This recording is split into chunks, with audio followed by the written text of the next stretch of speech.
Just to quickly remind you that the number you can call is +234-813-153-5760. You have that number showing on your screen right now. But again, it is +234-813-153-5760. Okay, so put those calls through and make a contribution. We're discussing the fuel scarcity and all of the issues around it. Let's see who our first caller is. Hello, good morning. Welcome to Global Morning. Hello, good morning. Good morning. My name is Shay. I'm calling from Lagos. All right. I've been listening to you discussions for the week, and I want to ask you. You know that this particular fuel is not easy. Now, your guest has spoken a lot about the subsidy removal. Now, my own is that I want to ask, what measures can Nigeria government take to address this fuel scarcity with the long queue everywhere? We cannot even afford to even buy, as I'm talking to you now. All right, Shay, we'll say a big thank you to you for your contribution. Her question, I mean, that's Shay from Lagos saying that it's becoming embarrassing when you look at the long queues all over the place. Yes. Like you hinted a while ago, it's no longer about affordability. It's now about availability. So what are some of the practical steps we can take as a government and for those in authority? And the only steps that are it's not immediate, but it must happen is that we must refine in Nigeria. We must refine. We So must refineries refine. must be working. Yes. If we want to eliminate scarcity, we must refine in Nigeria, because that's the closest we have the fuel to the fueling stations. As long as we have to bring it from somewhere else, we're always going to experience. There has always been this call for modular refineries to be encouraged. Are we doing that enough right now? We're not doing enough. There's something I have to say about Nigerians. We are not in the business of investing. Citizens or government? Citizens. There's a lot of money laying around in Nigeria. But people are averse to taking that money and putting it to work. Because these modular refineries can help a great deal. And it can be done in every state. It can be done in many places. And it will relieve a lot of the pressure and reduce the supply chain. Some people also say regulating them can be some extra burden for the authorities. You have to try it first before you can regulate something. You can't regulate what you have not made. So we should start with experimenting. Thank you. If there's a problem in regulation, let them come on board. Then let's see what it is that needs to be regulated. And we work on those things. But we can't complain about regulation, or we don't even have the refineries yet. So, but these are critical aspects of the supply system, is that we don't make or refine in Nigeria, and that in itself is a drawback. It's a disaster for availability, because one hitch can stop a lot of lines from moving, and that is not what we want to have. Let's take this call. Hello, good morning. Hello, good morning. I want to ask, I talk for a day. I want to ask, with all these broadcasts, the way that they talk, we like to see everybody back here to about that. Because they say all these things that happen for you guys to start. What do we go through? All gas, day, everything day. Now I talk saying with all these broadcasts, the way they happen, what it will stop? We don't tire. I think my name now for me. What's it, and they watch it like that? What's it going to happen there? How we say this for this country? We don't do anything. I know people put inside my generator. And also they don't know who they share. Every other thing. What I don't try for this country? How do we take it forward? Okay, thank you so much for your contribution. So, I mean, this caller in particular is talking about the economic implications for households, for small businesses, and so on and so forth. But I need to ask you this. Did Nigeria get off on the wrong foot when we unbundled NNPC as we traditionally knew it? Has that yielded any results? If we stayed with the old NNPC, would it be different than what we have today? And I doubt that it would. So we didn't make any mistakes. because we're looking for a solution. Right. And the effort to unbundle is to find other solutions. That Have we found any solutions so far? Not yet. But at least, we can use that. NNPC today cannot use that as an excuse because they're not tightened by any string. They're allowed to go and operate as a company. But the caller is talking about hardships and the actual economic downturn that we are facing. And I know that, there are many channels for the Nigerians to speak to the government, but we must speak to the government and tell the government that this is what we are facing today. And the solution should be immediate. It's not about the future. The future is what we can do today for our own children. But what about if we can't do anything today? Would our children come to find anything? If you say we're removing subsidy and there is a light at the end of the tunnel, where is the end of the tunnel? And how much light is at the end of that tunnel? We don't know. So I can hear the caller, and most Nigerians will also agree with the caller that we are facing difficult situations. But the remedies that have been proposed or implemented so far have not yielded as quickly as Nigerians would like. So that is a challenge to the president. And I hope he has advisors that will tell him directly. And point him in the right direction. Thank you. All right, so let's see what caller we have next. Hello, welcome to Global Morning. Hello, good morning. My name is Tunji. All right, go ahead, please. Yeah. We lost that caller. Hopefully, network will be fair to us in the course of the program this morning. But we're taking a break now, and when we return, we'll put our second discussion again, still with Engineer Habu Moisoro on Global Morning. Stay with us.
All right, let's turn to our second conversation now, which has to do with the court order that actually gave rise to the seizure of Nigerian jets in France. That issue, which was thought by some people to be, who knows, maybe a storm in a teacup, as they say, has now become a burgeoning problem. We now see governor and former governors coming together, hopefully to put heads together, all right, to find a solution. And then we've also seen the back and forth between immediate past governor of Ogun State, Ibikole Amosu, and frontline political economist, Patu Tomi, now exchanging blames about a transaction that had also gone south in that state at some point. But as it stands today, Nigeria has a lot to lose, given what we have heard, or what we are hearing coming out from these developments between a Chinese firm and Ogun State government. And the question is, how did that become a problem of Nigeria as against being an issue between Ogun State government and this Chinese company?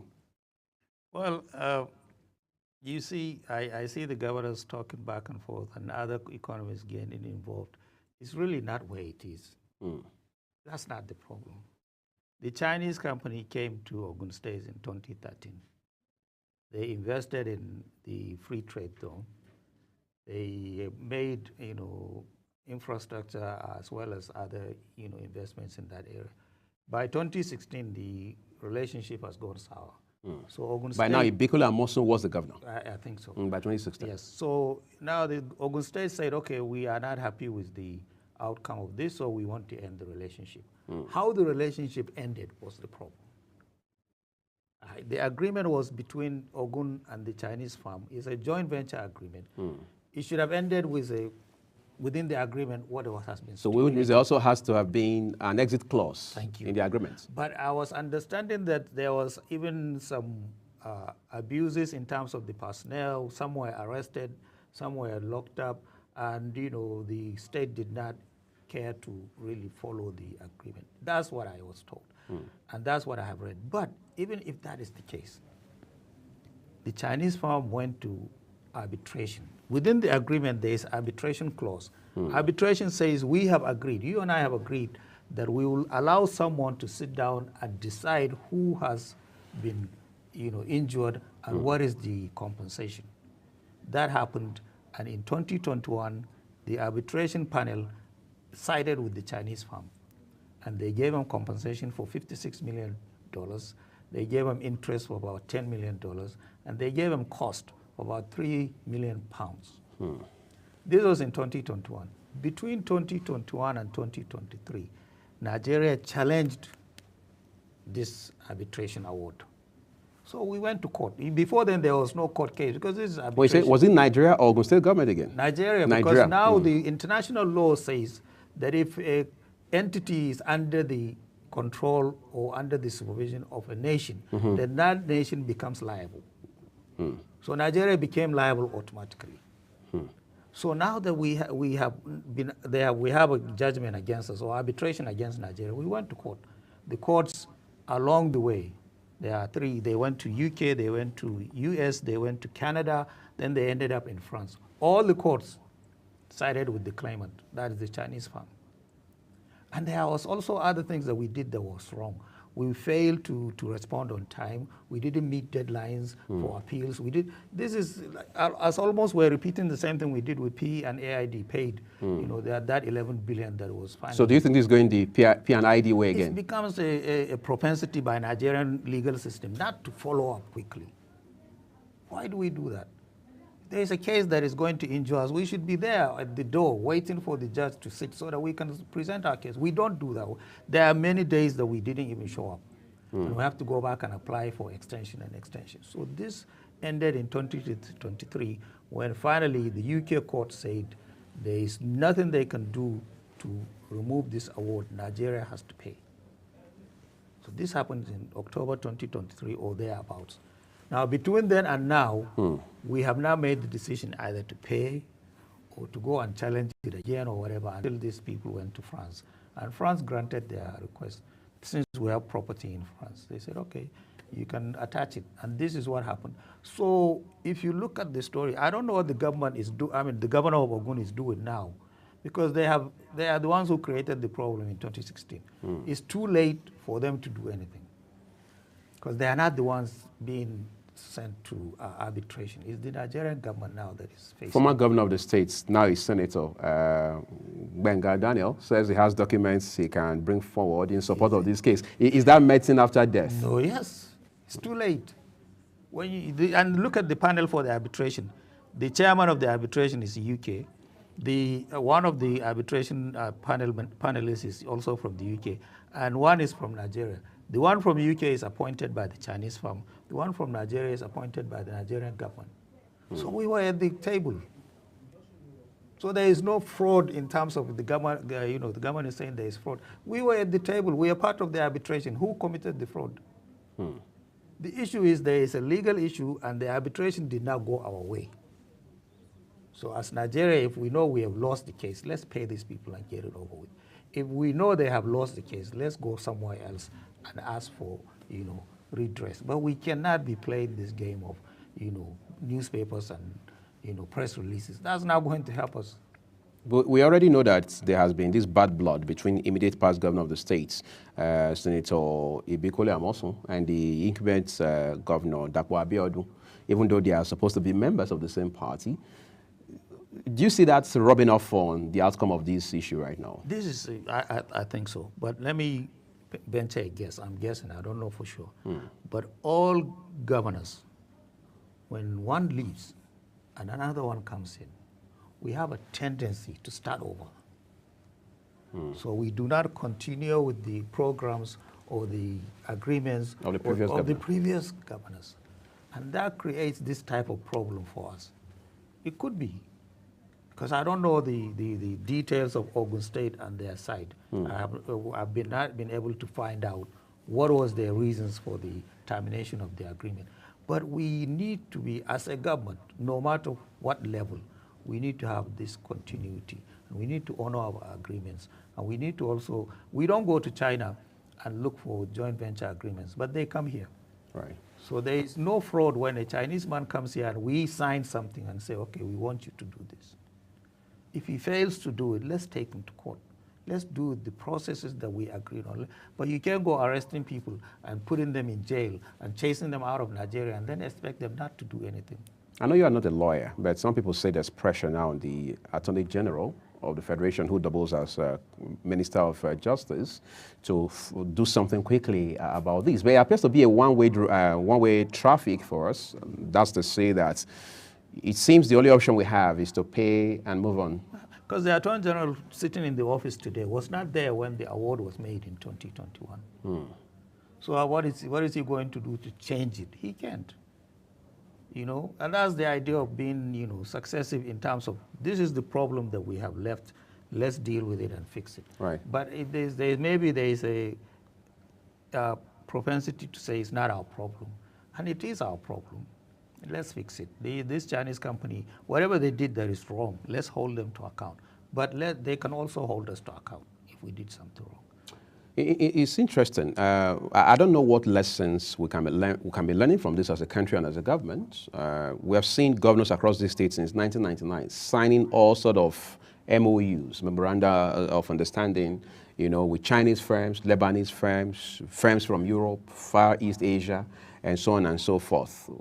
Just in the middle of all of these now, frontline political economist, Professor Pat Utomi, is also accusing the former governor, Senator Amosu, of having also cancelled a contract he had with the state. How true or otherwise that is left to be seen. Exactly. But if we continue like this, are we not going to have governors and state governments that put this country into a very bad place where Republic can come out from? Very much so, because the governors are doing this. They do certain things to get this, their political, you know, goodwill.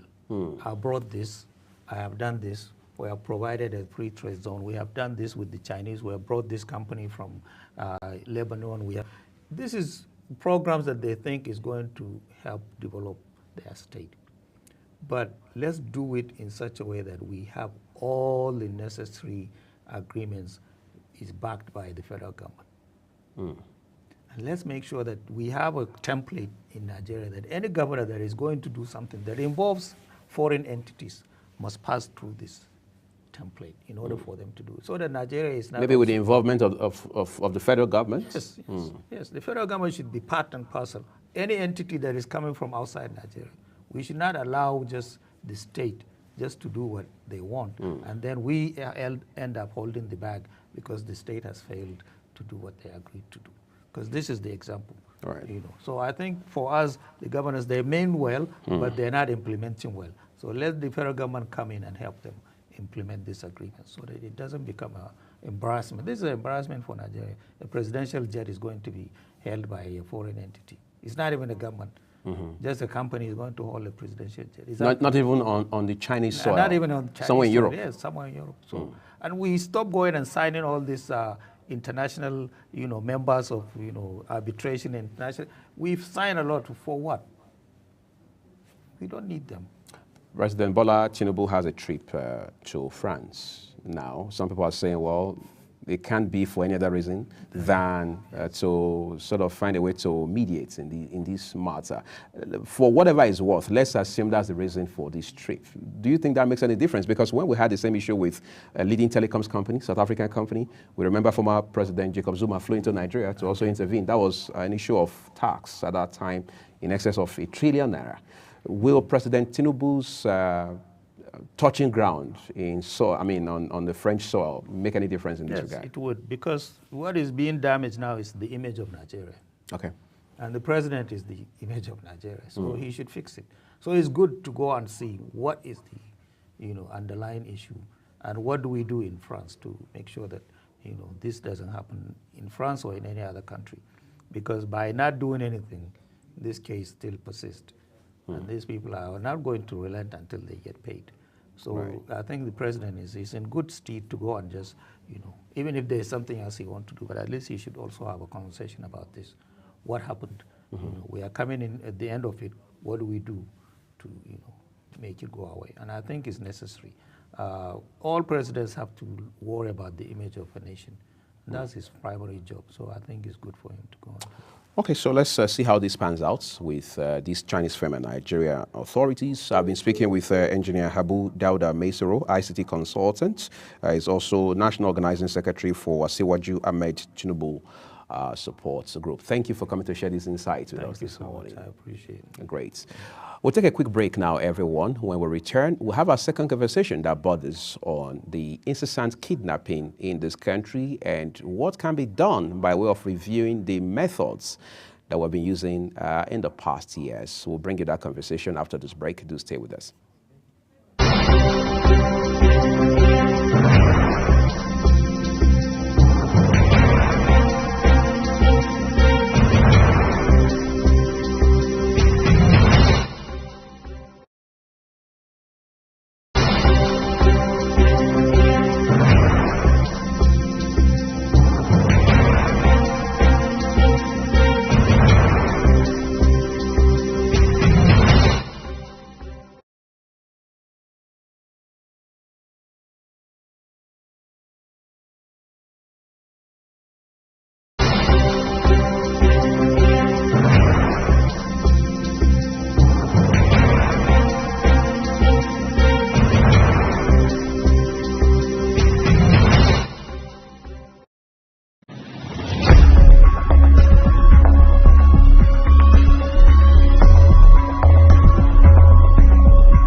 Global Morning is your ultimate destination for engaging political and economic matters. I am Uyi Agmofwebe. And don't forget to include social discussions. Tune in every weekdays from 7 a.m. to 10 a.m. I am Queen Agaba. For insightful breakfast ideas, business summaries, sports highlights, international and local news perspective, I am Anthony Momodu. Don't miss the in-depth analysis of current and political issues by the Global Morning team and experts. I am Jumai Manson.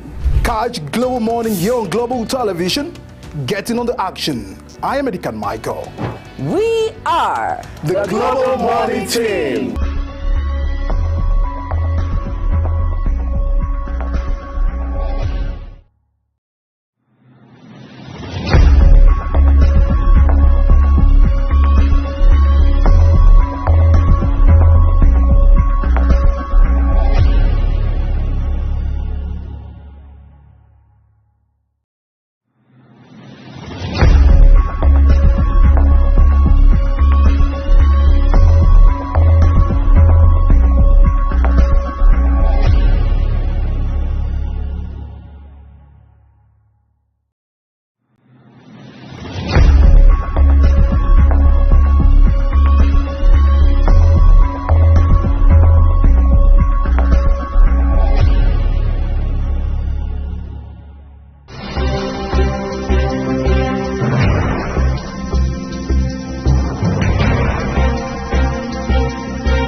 Global Morning is your ultimate destination for engaging political and economic matters. I am Uyi Agmofwebe. And don't forget to include social discussions. Tune in every weekdays from 7 a.m. to 10 a.m. I am Queen Agaba. For insightful breakfast ideas, business summaries, sports highlights, international and local news perspective, I am Anthony Momodu. Don't miss the in-depth analysis of current and political issues by the Global Morning team and experts. I am Jumai Manson. Catch Global Morning here on Global Television. Getting on the action. I am Edikan Michael. We are The Global Morning Team.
Thank you, everyone, for staying with us. Just to remind you that our second discussion is on the road, focusing on the incessant cases of kidnapping and the need, some people have called for the law enforcement community, the intel community, of course, the military and the armed forces, to review the methods that have been used for what?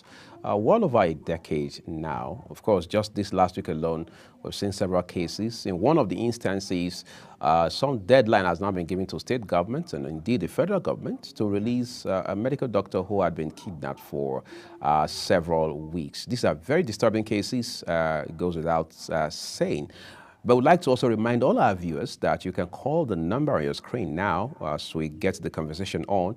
That way you are able to contribute to the discussion. Let us know your views about this very topical issue. We're joined via Zoom live from Kano State, Northwest Nigeria, by a security expert who will be helping us to make sense of this discussion. During this week that was, we heard, for example, of how that, according to some news reports, over 20 medical students had been kidnapped in Benue State.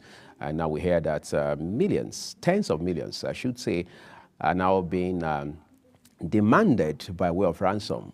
Whether or not you want to pay ransom is one thing, but the question is, even if you were to pay ransom, from whose pocket would that money come? And then you also have the trauma that families, relatives, and loved ones have to deal with. In some cases, we've seen the Nigerian Medical Association, state chapters go on strike just to press home the demand for the unconditional release of their colleagues who have been kidnapped. It's as worrisome as it comes. It has become a money-spinning sort of quote-unquote industry, which is very concerning.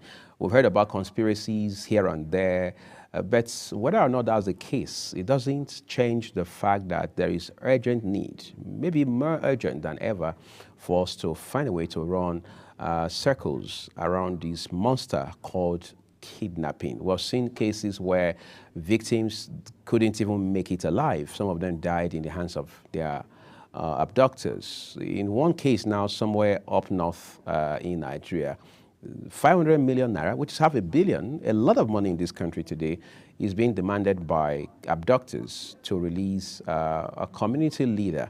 All right, we understand that that deadline actually had elapsed yesterday.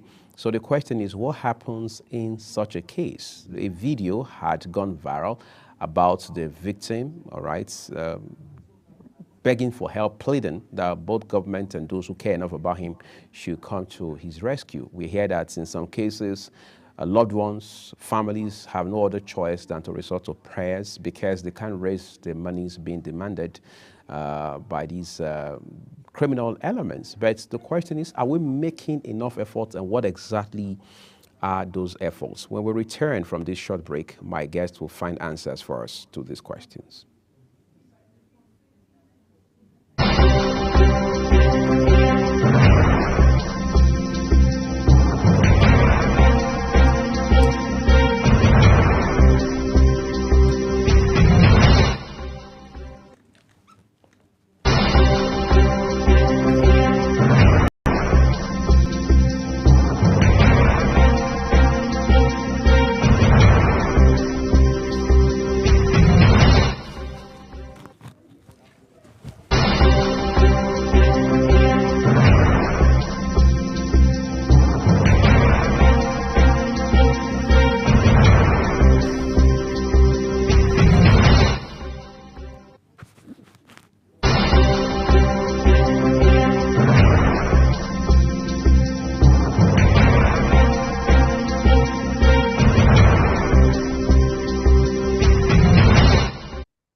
Joining us live via Zoom from out of Kano State, Northwest Nigeria this morning is security expert Yahuza Ahmad Getso. Thank you, Ahmad, for making our time this Monday morning to join us.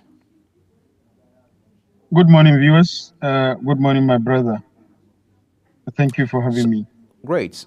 So let's begin. First of all, I mean, you and I have talked about insecurity on this program at least on 2 different occasions, but we want to drill down today on the challenge of kidnapping, which has now become some sort of commercial venture.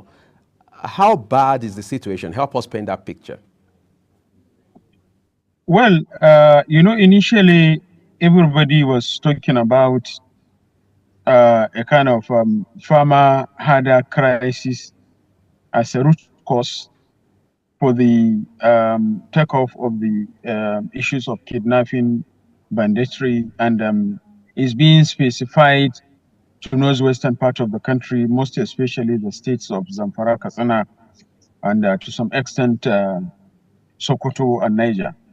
However, it has now become very clear that those who are conducting this activity, kidnapping in Nigeria has become an organized crime, which have an infiltration of both local, community-based local politics, community-based politics, regional politics, and even some infusion from the foreign forces. Why? Because I need to justify all these arguments that I have mentioned. One, infusion of the foreign forces is the fact that sophisticated arms, that even some of the countries, for them to own it, there are international law backing that, and there are memorandum of understanding in the case of bilateral, multilateral, and international politics or international diplomacy.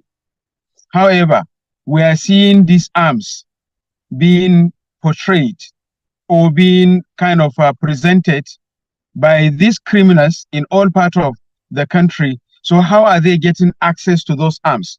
It means there must be an international or bilateral and multilateral input.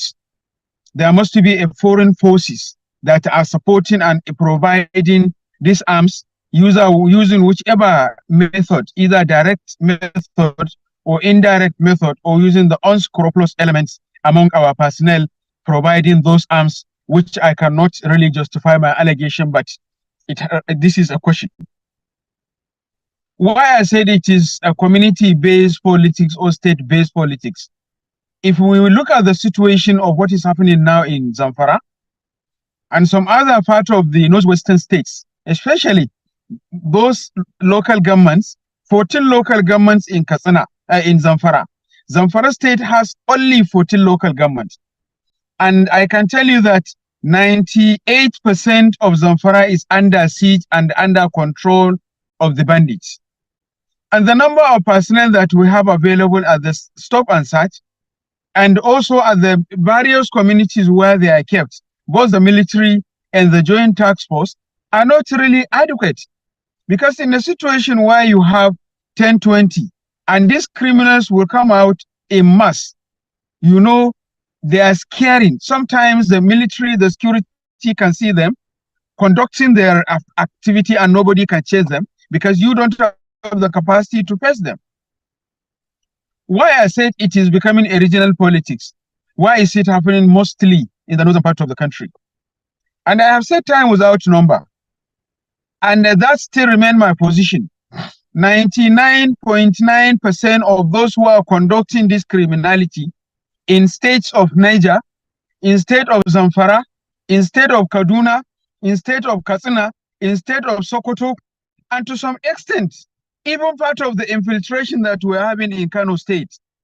Because I can tell you confidently, and I have my backing, that 27 local governments out of 44 local government of Kano State have now been affected. So why is it happening only in northwestern part of the country? And why citizens, indigenous, non-indigenous, none, what I mean, those who everybody know who they are, those who are committing these atrocities in all parts of these locations are known. And you cannot tell me that they have any hideout that cannot be accessed. We know where they are. We have been saying it.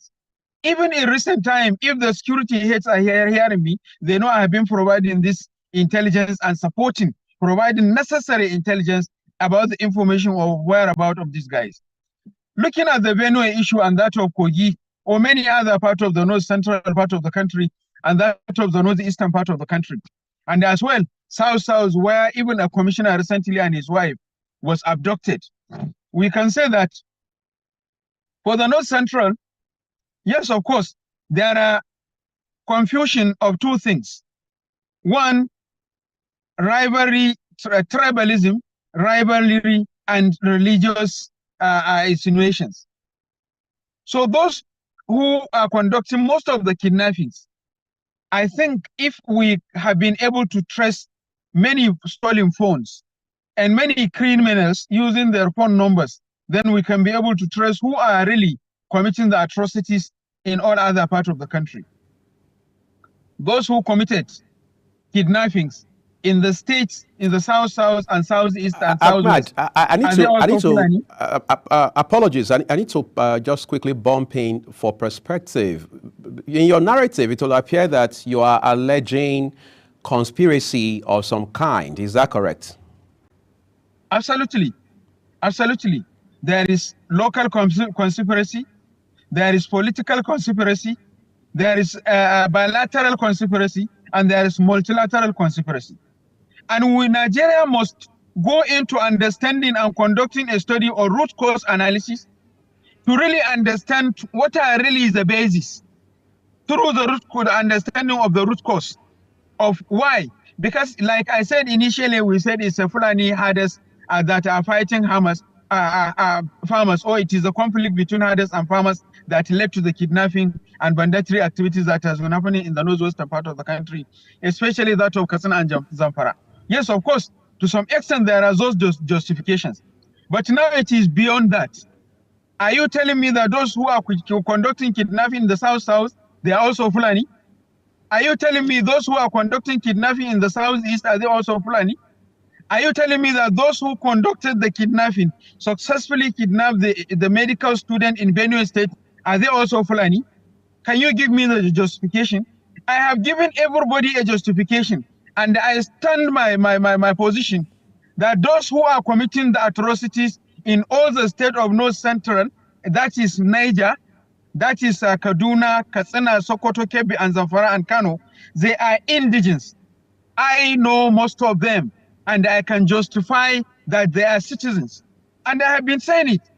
And until and unless government and other institutions are ready to work together, I know the Minister of Defense, Malam Badr Abubakar, as well as the Chief of Defense Staff, and the National Security Advisor, there is improved synergy compared to those 8 years that we have of Buhari in terms of working together, in terms of synergy, in terms of collaboration and partnership. But the question is, what have we not been doing that we cannot pin at these guys at the locations where they are, through their parents, through their friends, through their wives, through their girlfriends, through their corroborators and collaborators, and pin them and deal with them accordingly. There is no community, no divisional police officer in Sokoto, Kebbi, Zamfara, Katsina, Kano, and any other Niger that can tell me that he don't know who are the criminals and where they are. How are we getting their names? How are we getting how are we interacting with them? How are we getting to know them? And how are they getting the social needs, social basic needs? How are they getting water? How are they getting food? How are they getting the fuel they are using in their motorbikes to go and conduct their atrocities? And why do we know them? And why have I been saying that I know who they are and I know why they are? So if we really have the committed and the serious operation plan, and we really want to target them, they are numbered, and we can deal with them one after the other. I believe, and I salute Nigerian troops, both military and paramilitary, for efforts they have been making and for what they have been doing. Because if I say the military or the paramilitary or the security agencies are not doing anything, I'm not being fair to them. Because if they are not doing anything, I wouldn't have been talking to you where I'm talking to you now. And many of us wouldn't have been crossing from one place to the other. Yesterday I left Sokoto in the morning and yes, I came to Kano. I need to ask you this for a minute, if you don't mind. We've heard about things like, let's cut off supply to these bandits, these kidnappers. Let's ensure they don't get essentials, whether it's water, food, cash or logistics, whatever it is. All right. And they were also saying that in recent years, the telecoms operators in this country, virtually all of them, on account of regulatory frameworks put in place by the NCC, have been able to optimize their database. Look at what we are doing with the NIFC, for example, that is the NIN. Is that effort, I mean, when you put all these efforts together, is it enough to win the war against kidnapping? Because it appears that with every one step we make, these criminals are probably 4 steps ahead of us. I want to believe sincerely and honestly that the National ID Card Management Agency or the National Communication Commission or the Ministry of Communication and Digital Economy has been deceiving Nigerians. Because if a phone of a commissioner or a director or director general or any other senior elite will be stolen and the phone will be traced, what have we been doing that we are unable to trace the criminals where they are? Those efforts that you have mentioned, put together, they are just strategies for deceiving Nigerians. They are just strategies for taking away our attention from the real main business that's supposed to be done. I don't think, yes, of course, I said, and I'm repeating myself, none of these guys who are conducting these atrocities that is not known. That is one. None of their parents and foreparents is not known. That's 2. 3, none of their location or so-called hideout that is not known. That is 3. 4, none of them that is not using his or her phone or their phone to communicate with one trader who is selling motorbikes or selling essentials at one point or another that cannot be traced. 5, what are really the measurable instrument that we are using to cut off the supply of arms? Even if we cannot stop block the chain of supply of essentials?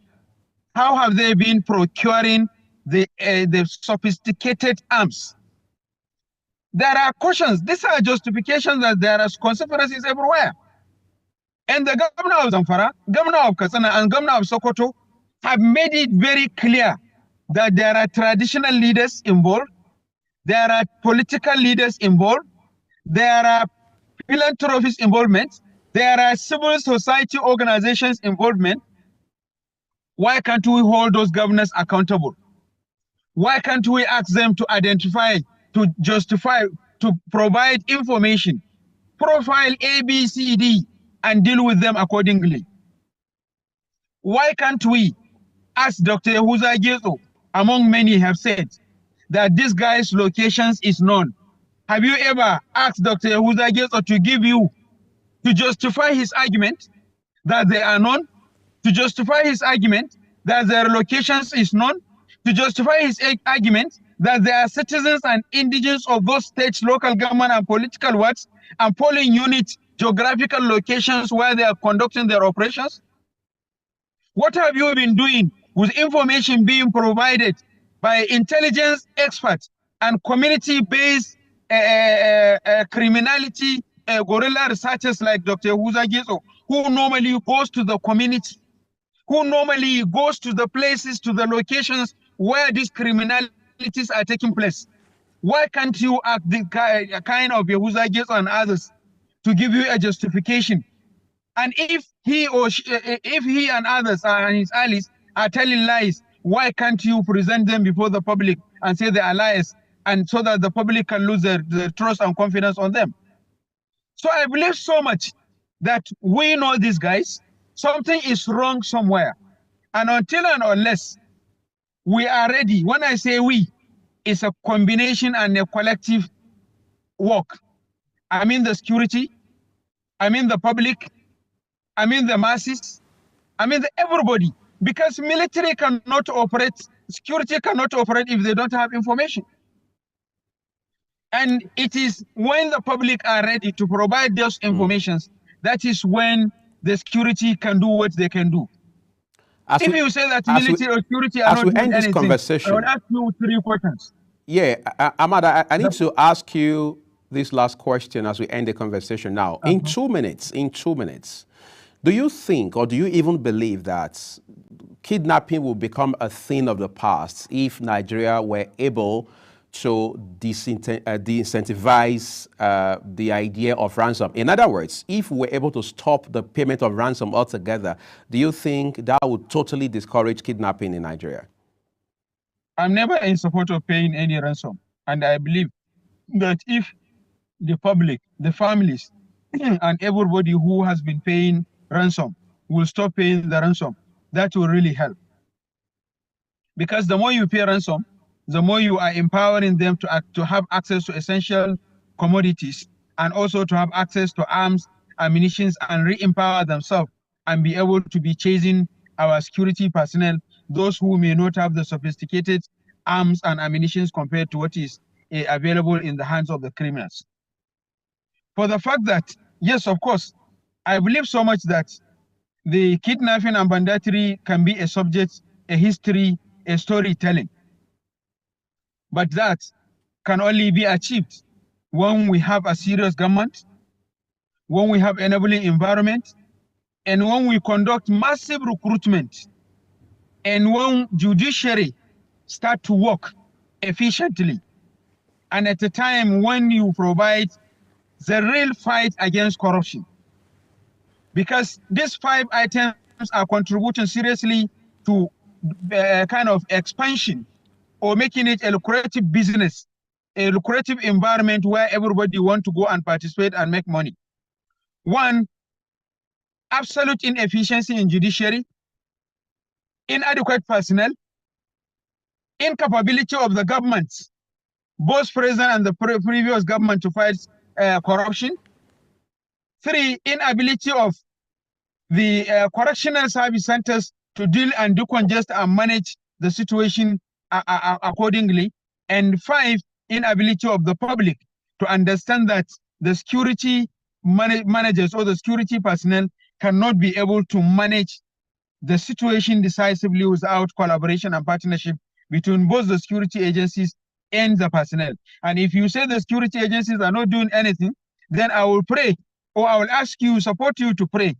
Let your car be grounded between Sokoto and probably Dengeshuni or Shagari or Talata Mapara, or let your car be grounded between even Funtua and Zaria at evening time. Then you will know the value of the military, and you will know the value of operations and activities of the Minister of Defense and the Chief of Defense Staff and the Chief of Army Staff and Chief of Air Staff.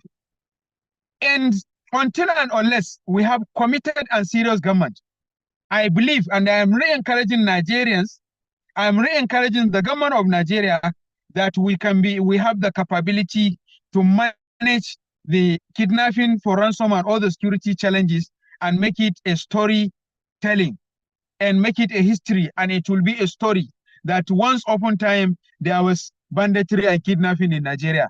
We can do it, and it's doable, and it's manageable, and it's something we can handle. I'd like to say there's the much we can talk about in this regard. Thank you so very much, Ahmad Getso, security specialist, for coming on Global Morning today to share these perspectives of yours with us. We do appreciate it, and we wish you the best of the day and the rest of the week ahead. Thank you for having me. All the best. Goodbye. And that's all we have for you on Global Morning, Monday's edition. We say a big thank you to you for spending the last 3 hours of your time with us here on the program. Just a quick caveat that the views of our guests are their opinions. Global Television does not have any share in them. I am Uyi Agmofwebe on behalf of my colleague Jumai Manson and the entire production team here at Global Television in Abuja, Nigeria's capital. We say we appreciate your time. Do enjoy the rest of your day.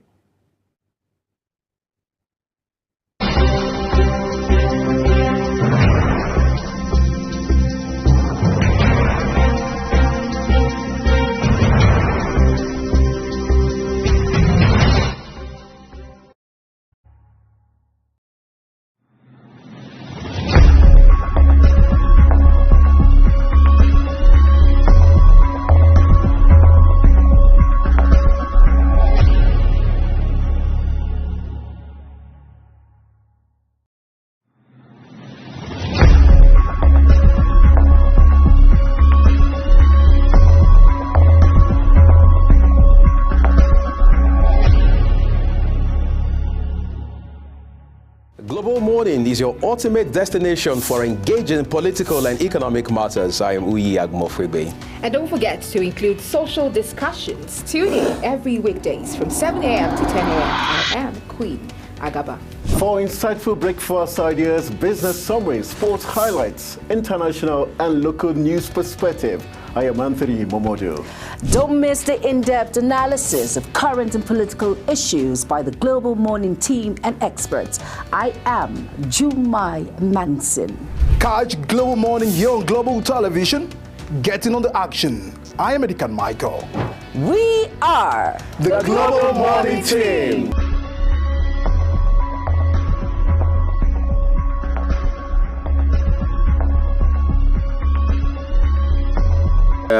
I want to go further to congratulate you on being on DSTV 365. Yeah, channel 365 is an awesome thing. Congratulations, and I will enjoy each and every one to keep on watching Global